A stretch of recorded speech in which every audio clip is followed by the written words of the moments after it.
Hello, everyone. My name is Lance, and welcome to Gone But Never Forgotten. This is episode 143 of the podcast, and this week we are going to look at the murder of Sierra LaMar.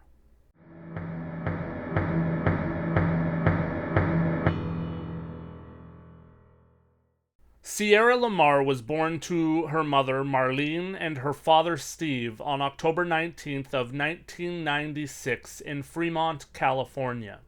The family would live in Fremont until Sierra was 15 years old, at which time her parents had a divorce and she eventually moved with her mother to Morgan Hill, California, where she lived with her mother and her mom's boyfriend.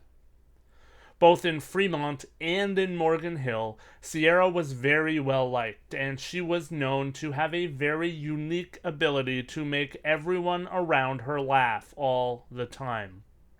Even after the move, when she enrolled at Ann Sobrata High School in Morgan Hill, it did not take her very long to make friends and become a part of the fabric of the school. She was known to be funny, she was known to be playful, and she was an incredibly bright young woman who was a cheerleader, and she also had a very big social life. It was impossible to not like Sierra. Sierra was 5'2" and she weighed approximately 110 pounds and had brown eyes and black hair. March 16th of 2012 started off like every other school day in Sierra's life. Sierra woke up around 6 in the morning. She then went about her daily routine, and she left her house to head to her bus stop around 7:15 a.m. Sierra had to walk a few blocks in order to arrive at her bus stop, and it should be noted that the area around Sierra's home and around the bus stop that she waited at for school was very empty and vacant, with not a lot going on in the vicinity. Sierra was the only person that was ever picked up from her bus stop, so it was certainly not unusual for her to be alone. After Sierra left home, Marlene sent a couple of text messages to Sierra to remind her of chores that she had to do around the house when she got back home from school. Marlene said, though, that Sierra did not respond to those messages, but she simply believed that Sierra was busy at school with her friends or doing schoolwork. She didn't think too much about the fact that Sierra had not responded to her. However, when Marlene got off work at roughly 3:45 p.m., she was a little more concerned as she had still not heard from Sierra, and so she tried to call her daughter's cell phone. Sierra did not answer the phone, and that was the point where Marlene started to be much more concerned. Marlene made her way home and, of course, was hoping that she would find her daughter there, but Sierra was not at home. Marlene didn't waste any time then, and she headed straight to Sierra's school in hopes that she would find her daughter, and perhaps her phone had died or something similar. What Marlene found at the school, however, was haunting news. Marlene found out that Sierra had not even made it to school in the morning, something that wouldn't be reported to her in any way, shape, or form until she received an automated email at 6 p.m. that evening. At that point, after visiting the school, Marlene called the police and she reported Sierra as missing. I cannot begin to explain to you, if you're not a parent, how haunting this would be. The fact that the school did not call Marlene at all and instead opted to send out automated emails for absences is a massive problem in my opinion, and in my opinion a very massive oversight as we move ahead into this technological age and we move on from any personal contact. I know from experience that the same thing would have and has happened in the case of my son. There have been days when we forgot to contact the school to make them aware of his absence, and we've received an automatic phone call well after the school day had let out. In a situation like this one with Sierra, that time could have been truly important. But instead, the school, in my opinion, did not do what they should have done. The enrollment at Sierra's high school is 1,520 students. I can't bring myself to believe that the school could not have a better system in place there or anywhere else that could help protect lives. However, this is another one of those situations, in my opinion, where things are not questioned in a precautionary manner. Instead, as a society, we seem to be much more reactionary. The police immediately got to work, and they started trying to find a time frame to work with for when Sierra had gone missing. They of course knew that she had left the house around 7:15 a.m., and they also now knew that Sierra had not made it to school. The first thing that they did was track down the security footage from the bus so that they could establish whether or not Sierra had made it onto the bus, and if she had, so that they could try to determine if there was a possible suspect or any evidence that could be determined from that footage on the bus. The security footage would prove, though, that Sierra had not made it onto the bus, and so the investigators were able to determine that whatever had happened to Sierra had happened between the time when she walked out the front door of her house and when she was supposed to get onto the bus. Investigators also looked at footage from the buses from the days previous so that they could perhaps determine if there was any sense of something being off that may lead them to a suspect who may have been tracking Sierra and her routine. But unfortunately, they could not sense anything that was out of ordinary on the bus. The day after Sierra had disappeared, investigators had found her purse and her cell phone alongside a road that was close to the bus stop.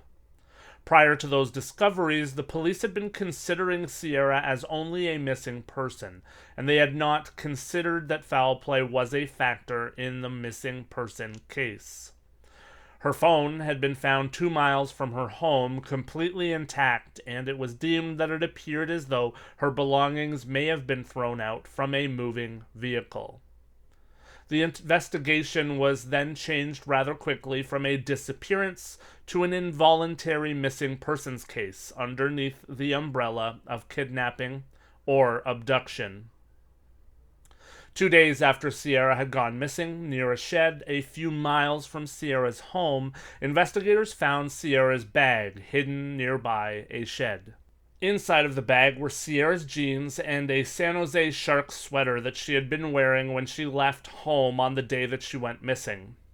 Police took Sierra's bag and all of its contents in for DNA testing. This was the point in the case when investigators truly started to believe that something much more sinister was at play. This confirmed everything that Marlene had assumed from the very beginning. Marlene knew that Sierra was not the type of girl who would run away from home. From everything that everyone that knew her believed and everything that investigators could deduce, Sierra was happy at home and had none of the familiar flags that they would see from a runaway. Police had also started to look into any and all registered sex offenders in the area, or who could have had any contact with Sierra at the time that she had been reported missing. That investigation did include looking into Sierra's father, Steve, who was a registered sex offender. That search did not turn up any leads, and investigators were able to clear Steve as a person of interest in the case.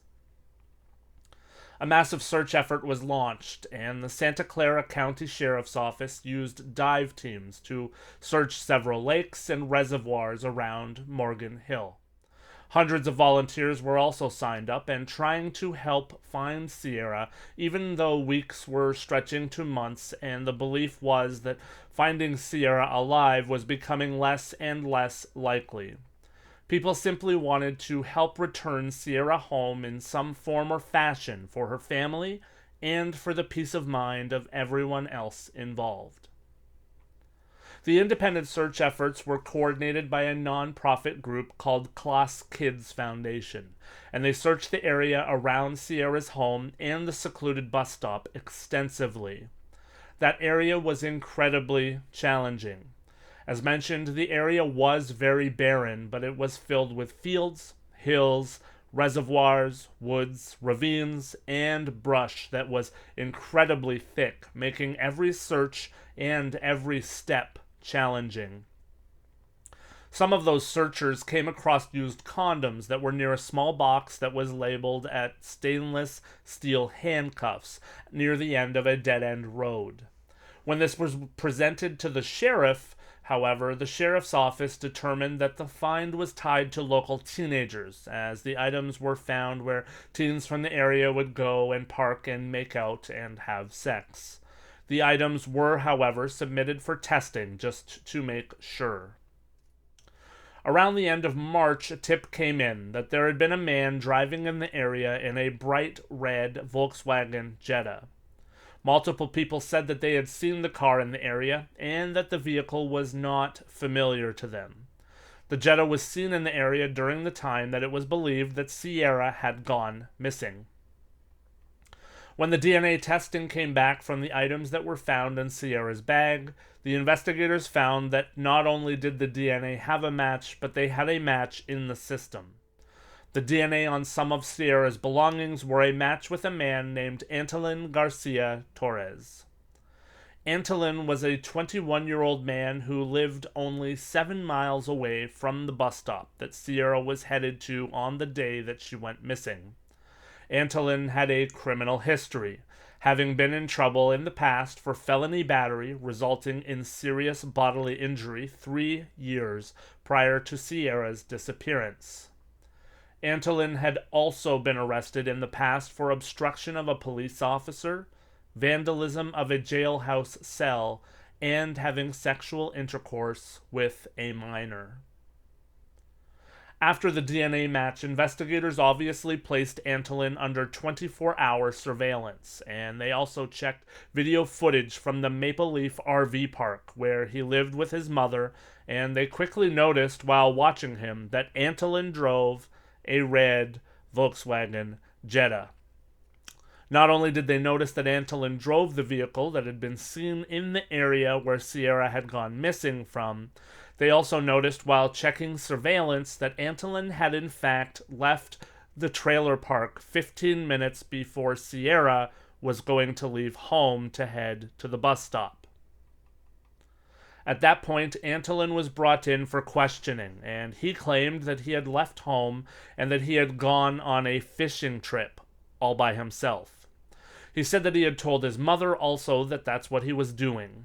However, there were no witnesses to corroborate where Antolin was going, where he was, or what he was doing during the time that Sierra went missing. There was also zero evidence to point to the fact that Antolin had indeed intended to go fishing, or that he did go fishing. Investigators pressed on Antolin when his attempt at an alibi did not work, and they told him that the reason that he had been placed under surveillance was because his DNA had been found on some of Sierra's belongings. Antolin told police one of the more far-fetched stories that I have ever heard in defense of oneself at that point. Antolin told them that when he was out by himself in his car, he liked to masturbate.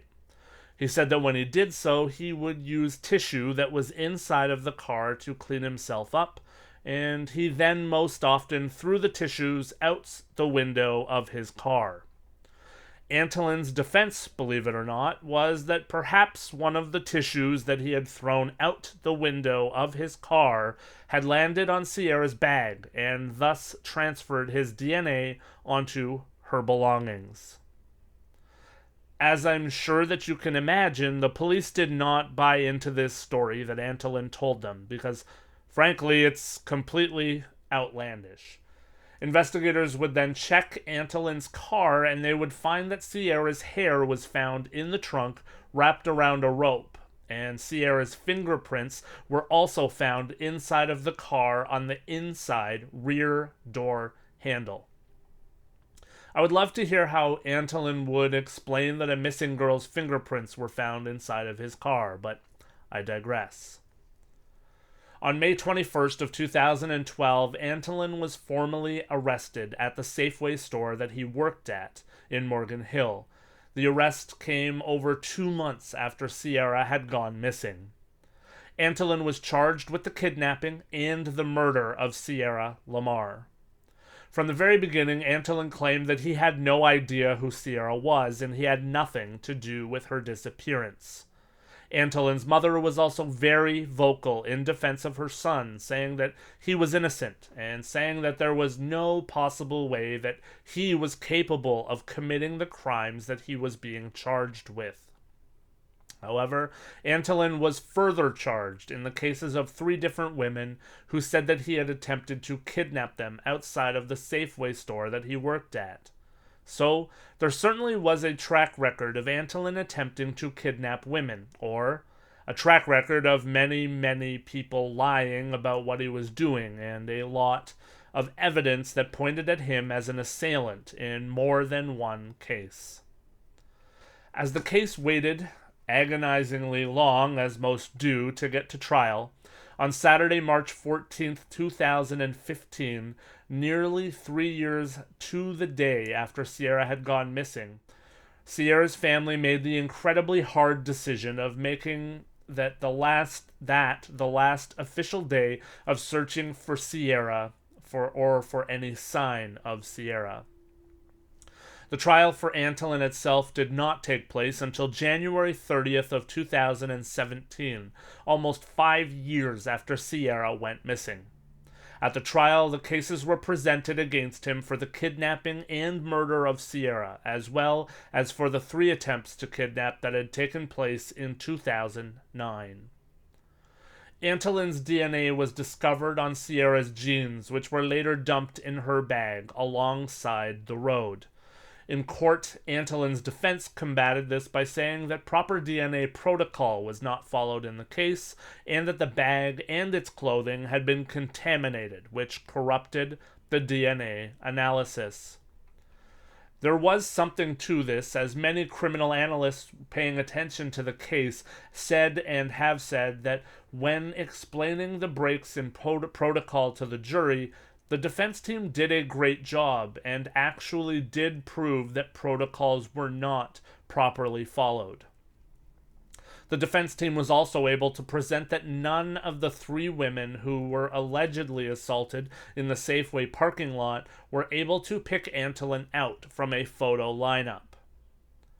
From a defense perspective, much of the case could be summed up as no body, no weapon, no crime scene. There truly wasn't any evidence of what did or did not happen with Sierra, and certainly no evidence even that she was murdered or even that she was dead. However, even though the defense presented that cases where people have been believed to be deceased have been proven to be false, and even though they presented that what evidence that the prosecution had failed to prove murder or anything of the sort, and that the DA's office were overreaching in the end, the jury ultimately did not agree. The jury would find Antolin guilty of all of the charges against him. He was found guilty of kidnapping and murder in the case of Sierra, and he was also found guilty for the 3 attempted assaults that took place in the Safeway parking lot. The jury had only deliberated for less than 2 days in the case. On May 9th of 2017, Antolin was sentenced to life in prison without the possibility of parole. The jury did make the decision to reject the death penalty. Sierra's family have still not held a funeral for Sierra, saying that they do not feel that it would be right or that it would make sense to hold a funeral in her memory without having the closure of having a body to face that kind of ceremony with. Even after all of these years have passed, Antolin still will not answer questions related to Sierra, especially pertaining to where her body might be found. Volunteers to this very day still search unofficially for Sierra's body so that they can hopefully help the family find some closure. Amy Larson, who is a reporter from KRON4 News, sent a letter to Antolin in prison, as many reporters have done over the years in an attempt to find some answers and some closure for Sierra. After a long wait, Amy actually received a letter back from Antolin. In Amy's letter, she had asked 4 questions. She asked him what life has been like for him living in prison. She said that his sisters have been very supportive of him and asked if there were any other family members or friends that had visited him in prison. She asked him if he ever had a chance at freedom again, what he would do with his life. And she asked him if he still maintains his innocence. Out of all those questions, after all this time had passed, Antolin wrote back to Amy and answered only one of them. The letter that Antolin sent to Amy said in part, quote, "Dear Amy, I know that responding to you, or any reporter, is not a good idea, and so far I have responded to no one asking. I'm sorry to say that I have no trust in the news. There is a lot of selective reporting, which paints a picture not always true, even if some facts may be true in and of themselves. I too believe that every person has a right to have their voice heard. But unfortunately, those days are long gone. If things don't add up to expectations or public opinion, then that voice is wrong. I don't mean to come off as crazy or paranoid, but I just don't trust you." Unquote. He also went on to say, quote, "As to your questions, some, if answered, may not sit well with others. I don't wish to start shit with anyone. I'm just going to do my time. But yes, Amy, I hold fast to my innocence." Unquote. That would be the only question of the 4 that Amy asked that Antolin would answer. Antolin took it upon himself to end his letter to Amy by saying that prisoners have email, so I took it upon myself to write to Antolin in prison as a part of preparing for this episode. I dropped him a line to see if he was willing to talk or if he wanted to make any statements along with my research for the episode. I approached him by letting him know that I was not a reporter and this is an independent podcast. Unfortunately, I was met with much of the same paranoia and refusal to share anything. Antolin's only message to me in response was to say, quote, "Lance, I have a great deal of distrust to any and all reporters due to my first-hand experience. Thank you for asking, but I don't have the heart to go there with someone I don't know. I'm still fighting as hard as I can to get this righted, and until then, even though it's hard, I'm keeping my thoughts my own. I wish you well, and I hope in all of your podcasts you have hold fast to the integrity that should be given to every story." Unquote. So, unfortunately, there is nothing more that I can add to the story of Antolin to help to determine any further whether he is guilty or not guilty of the crimes that he's been convicted of. All that I can say is that I am not someone that doesn't see that the fix has been in some cases, and I'm certainly not someone that doesn't see the imperfections in the system, sending people to prison for crimes that they likely committed, but that the burden of proof may in fact fall short on. I cannot say with any certainty that Antolin was guilty of whatever happened to Sierra LaMar, and I certainly cannot say that he was guilty of murder beyond any reasonable doubt. All that I can say is that the evidence that was presented in terms of the DNA in his car and on Sierra's jeans is pretty unmistakable. It is unmistakable, though, that the jury in this case believed that the evidence was enough, even though a lot of the evidence seemed to in fact be reaching. So, we have Antolin behind bars for life without the possibility of parole, and if he can be believed, he is appealing that decision. The only other thing I want to add about Antolin here is in his response to Amy and his response to me, he seemed to be alluding to the fact that parts of things were true. So it makes me wonder if he's alluding to the fact that, yes, he did sexually assault Sierra. However, maybe he's alluding to the fact that he did not murder her. That also could just be because he knows there's not strong evidence of murder in the case. It's definitely dicey.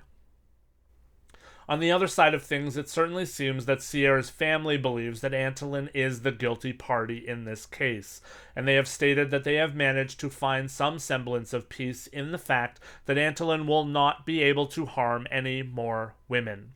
Of this, I can unequivocally agree. Whether some of the charges over the years have been false or not, there is certainly a long trail of accusations from women and some evidence to prove that Antolin is clearly not a good man. Eventually, when enough people point their fingers at you, there almost has to be some validity to the charges against you. Most innocent people don't have multiple charges and multiple convictions against them. Wherever the truth is, I do genuinely hope that Sierra's family and everyone else involved in this case are able to find some semblance of peace and closure. And I hope that they do find out where Sierra is or where her remains are, so that they're able to close that chapter of their lives and have the funeral that she so deserves. At the end of the day, another young life was taken away from her family, and they likely from this world, by some sort of monster. We see this story so many times that I almost wonder what is going on behind the scenes that nobody is willing to speak up about. Too many times we see these pretty young girls disappear, and there's some DNA evidence but no connective tissue and no body found. The deeper question at play for me is whether there really are this many monsters in the world, or if there is something at play that is perhaps even scarier, in the sense that these monsters are being set up for crimes that are even above their heads, and yet they are not willing to speak. Just some conspiracy food for thought, I suppose. I think of things like sex trafficking when I read about cases like this one. These are the things that race through my mind as I study the depths of true crime. If you know anything about the disappearance of Sierra LaMar, or if you know anything about the whereabouts of her remains, please send an email to tips@sheriff.sccgov.org, or call the anonymous tip line at 408-808-4431, or send a text to 408-421-6760. There is still a $25,000 reward associated with Sierra's case.